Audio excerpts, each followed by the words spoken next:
Hi everyone, welcome to our channel. ఈరోజు tomato రసం ఎలా చేసుకోవాలో చూసేద్దాం. ఇన్స్టెంట్గా అప్పటికప్పుడు రసం పొడి చేసేసుకొని ఈ రసాన్ని ఎలా పెట్టుకోవాలో చూసే ముందు ఛానల్ సబ్స్క్రైబ్ చేసుకోవడం మర్చిపోకండి. టమోటా రసం పెట్టడం కోసం నేను ఇక్కడ 5 టమోటాలు అలానే నిమ్మకాయ సైజ్ అంతా చింతపండుని తీసుకుంటున్నాను అండి. ఇది అరౌండ్ ఒక 20 గ్రామ్స్ దాకా ఉంటుంది. దీనంతా చిన్న ముక్కలుగా కట్ చేసేసుకొని మిక్సీ జార్లోకి తీసుకోవాలి. ఈ టమోటాని అలానే చింతపండుని కలుపుకొని కచ్చాపచ్చాగా పేస్ట్ పట్టుకోవాలి. ఇలా వచ్చిన తర్వాత ఒక స్ట్రైనర్ యూస్ చేసేసి అందులో వేసుకొని ఇందులో ఉన్న రసం అంతా ఎక్స్ట్రాక్ట్ చేసుకోవాలి. ఇలా స్ట్రెయిన్ చేసుకోవటం వల్ల టమాటో అలానే చింతపండులో ఉండి ఏమైనా ముక్కలు గ్రైండ్ అవ్వకపోయినా లేకపోతే అందులో ఉన్న పీచు పదార్థమైనా కానీ ఇలా స్ట్రెయిన్ అయిపోతుంది. ఇలా స్ట్రెయిన్ చేసుకున్న తర్వాత అందులోకి అరౌండ్ 750 ml దాకా వాటర్ పోసుకొని ఇంకా అందులో ఏమన్నా రసం ఉంటే దాన్ని కూడా ఎక్స్ట్రాక్ట్ చేసుకోండి. ఇలా ఎక్స్ట్రాక్ట్ చేసుకున్న తర్వాత మధ్యలోకి చీరుకున్న ఒక 3 పచ్చిమిరపకాయలు, ఒక రెబ్బ కరివేపాకు, అలానే కొంచెం కొత్తిమీరని చేత్తో అలా తుంపేసుకొని వేసేసుకోండి.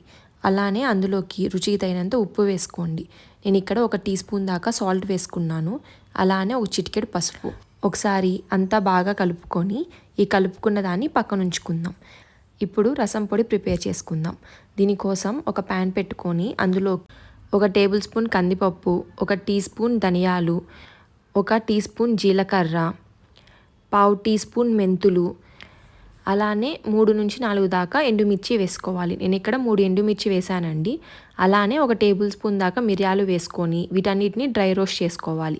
ఇవి బాగా వేగి సువాసన వస్తున్నప్పుడు స్టవ్ ఆఫ్ చేసేసి చల్లార్చుకున్న తర్వాత మిక్సీ జార్లోకి తీసుకొని చూపిస్తున్న విధంగా ఫైన్గా పౌడర్ పట్టుకోవాలి. ఇప్పుడు దీన్ని మనం ముందుగా ప్రిపేర్ చేసి పెట్టుకున్న రసం దాంట్లోకి వేసేసుకొని అందులోకే 1 టీ స్పూన్ దాకా అల్లం వెల్లుల్లి పేస్ట్ కూడా వేసుకొని బాగా కలుపుకొని ఫ్లేమ్ని మీడియం టు హై ఫ్లేమ్లో పెట్టుకొని మూత పెట్టేసి ఈ రసాన్ని మరగనివ్వాలి. రసాన్ని ఒక 5 to 10 minutes అన్న మరగనివ్వాలండి.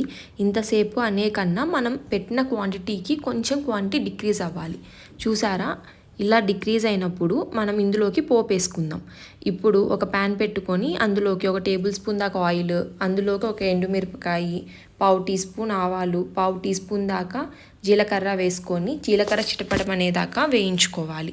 జీలకర్ర చిటపటమంటం స్టార్ట్ అయినప్పుడు స్టవ్ ఆఫ్ చేసేసుకొని మనం ముందుగా పెట్టుకున్న రసంలోకి ఈ పోపును వేసేసుకుంటే మన టమోటా రసం అనేది రెడీ అయిపోయింది.